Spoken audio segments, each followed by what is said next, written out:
We're filling up petrol now. Well, I'm thinking for 2-3 minutes, how can someone be so ghafil? Okay, you're eating, fair enough. Why do it so openly? Is Allah's command that cheap? Now this boy, they carry on. We drive past them. And now the Muslim is fighting another Muslim who's also drinking over again. Because we're driving past here, my girlfriend, kissing teeth and ready to fight. How can they be fighting over this in the month of Ramadan? Again, a woman is dunya, a man is dunya, money is dunya, food is dunya. On the day of Qiyamah, that person will be gripped for this. And to make it even worse, do you know what happened? We drove a little while before, we went to one town on our way back. At a roundabout, we're driving past one Muslim, cigarette in his mouth, and he's lighting the cigarette. Allahu Akbar. Where is the Allah? Firstly, cigarettes is not permissible anyway. But in the month of Ramadan, openly as well. Subhanallah. So it goes to show what? What does this go to show us? All these things, you and I, the Muslim in general, Allah forbid, has taken to be the ultimate end. You speak to some brothers, astaghfirullah, how much we have lost, we've become ghafil. Someone has a lot of money, a couple of houses, drives a very nice sports car. And when it was addressed to the brother, mashallah, where Allah has given you so much, you spare some time. Wallahi, do you know what the brother, he turned around and these brothers, they replied, as soon as you start putting your head on that floor, that's when you start losing everything. Imagine, as soon as you start praying your salah, you become poor. So your car, your job, your money, when will it sustain you? Now what is this hadith saying? Allah subhanahu wa ta'ala will address that person who is the lowest of punishments, the smallest. يقول الله لأهون أهل النار عذابا يوم القيامة, the smallest, and will say, لو أن لك ما في الأرض من شيء أكنت تفتدي به. Would you give up the whole world just to be a free person today? They'll say yes. They will give up all the cars, all the jewels, all the women, all the respect, all the bright glittery lights, the beauty around us. They will give up just to be safeguarded on the Day of Judgment, because then they will know this is haqq. I've come across and I've stumbled across what is haqq.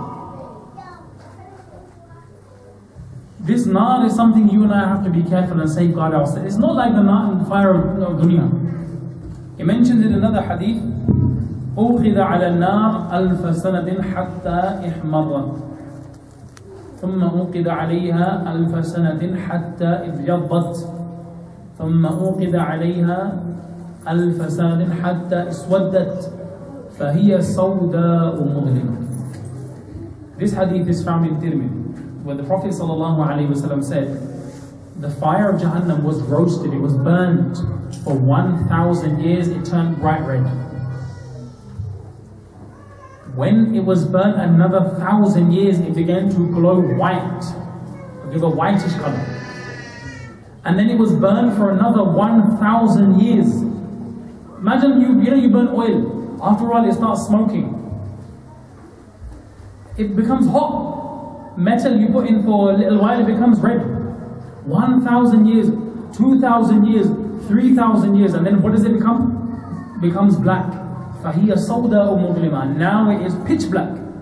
If someone in Jahannam is in the fire of Jahannam, they try to look at their hand, they cannot even see their hand also. Anguish, anxiety, taklif, and difficulty. All this is in Jahannam. But Allah subhanahu wa ta'ala has shown us a way out. And that way out is Iman and Tawbah. If a person were to make, or let's just say these persons who make these sins, if they heard what I was saying today, I would only say one thing to them. I wouldn't say, Astaghfirullah, La hawla wa la quwwata, fasiq, fajir, sinful, this. No. I would turn and say, make tawbah. Seek forgiveness from Allah. Exhort them to make tawbah. He mentions, Man qala astaghfiru alladhi la ilaha illa huwal hayyul qayyum wa atubu ilayh. If a person says these words, astaghfiru alladhi la ilaha illa huwal hayyul qayyum wa atubu ilayh. If a person says this, غُفِرَتْ ذُنُوبُهُ وَإِنْ كَانَ قَدْ فَرَّ مِنَ الزَّحْفِ. If a person says this tawbah, a person's sins will be forgiven even if they run away on a battlefield. Exhort them to tawbah. But the last thing, if somebody says their iman, they are remembering tawbah, and Allah subhanahu wa ta'ala keeps them safe from the fire of Jahannam, then a person will get Jannah. Then a person will get all which they sacrificed in this life. When we're walking in the streets in the hot summer months, shaitan and nafs are telling us, have a glance on the left, have a glance on the right. Look at this woman, look at this man, from a sister's point of view. But a person keeps their gazes down because, my Allah, I fear my Allah. Allah subhanahu wa ta'ala, when one person keeps their gazes down out of the fear of Allah, Allah subhanahu wa ta'ala is so kind, Allah makes his nikah with one hur. And Allah will give that person the sweetness of iman. They will feel the sweetness of iman. All these things which we are sacrificing now.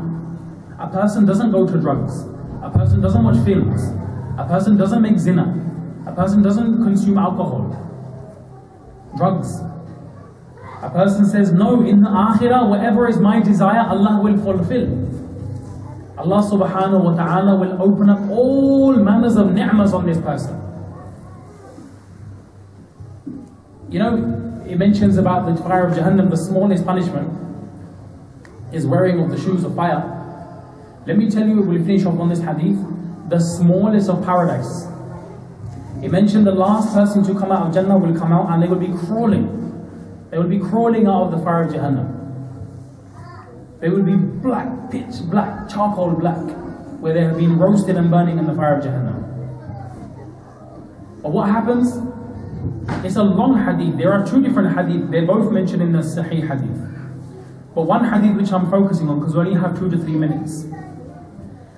The person will come up to Allah, and after a long request from Allah, Allah subhanahu wa ta'ala will move that person slowly closer.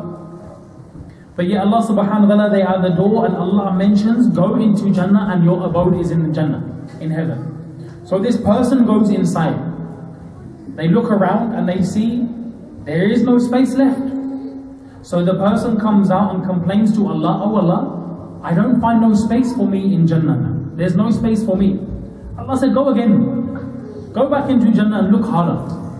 So the person goes in Jannah, has a look, the person cannot find. So the person comes out again and says, oh Allah, I've been now, and I still can't find nowhere for me. Allah subhanahu wa ta'ala will say, you go now, and you will find in Jannah a place for you which is 10 times bigger than this world. This hadith is Sahih. Bukhari, Muslim narrate this hadith. You will find a Jannah which is 10 times bigger than this world. Who can purchase this club with the wages we get? Who can purchase Mitcham, Pollard's Hill, Brixton, Croydon, Crawley, Gatwick, England, UK, Asia, Africa, America? We can't purchase this without much effort, without anything so difficult from ourselves. All we do is say, La ilaha illallah Muhammadur Rasulullah sincerely. This Allah subhanahu wa ta'ala will give. And وَلَكُمْ فِيهَا مَا تَشْتَهِي أَنفُسُكُمْ وَلَكُمْ فِيهَا مَا تَدَّعُونَ. In Jannah you will have whatever comes in your wildest imagination, whatever comes in your wildest desires, whatever comes in your imagination, Allah subhanahu wa ta'ala will grant, because Jannah is the place where desires are to be fulfilled. This is dunya. We're bound to have taklif here. We're bound to have difficulties here. This is not the place to fulfill our desires. But Allah subhanahu wa ta'ala has kept the place for fulfilling the desires in the akhirah, the hereafter. So we make dua to Allah subhanahu wa ta'ala. He gives us the ability, the tawfiq, to practice and implement whatever has been mentioned. to safeguard ourselves from the fire of Jahannam and gain entry into Jannah. Say Ameen. Ameen. And may Allah subhanahu wa ta'ala, the remaining days we have, these few nights we have, give us the ability to spend it correctly in doing the dhikr of Allah, seeking tawbah, asking Allah for Jannah, and seeking forgiveness from the fire of Jahannam. May Allah subhanahu wa ta'ala accept us, the sisters, and all brothers and sisters who come to hear this. Wa akhiru da'wana alhamdulillahi rabbil alameen. Wa sallallahu ta'ala. Alhamdulillah rabbil alameen. Thank you so much, Brother Abdul Majeed. Thank you for your wonderful talk. May Allah bless you. Ameen. Baganda bange ekitwali kyangu nnyo kyasomesezza kirimu hadisi emu gyewasomera bunaku ng'egamba abadduwa twakisomanga mu kyalo waffe newamwe nga mugiwulira ashhadu an la ilaha illa allah astaghfirullah nas'aluka aljannata wa na'udhu bika min annar allahumma innaka afuwwun webakayimbaga kayimba tuhibbu al-afwa fa'fu anna bwe musomo gwonna mutambulidde okwo nawugasiya bulungi kasatula omutiyo naganyizibwamu wa barakallahu fiikum.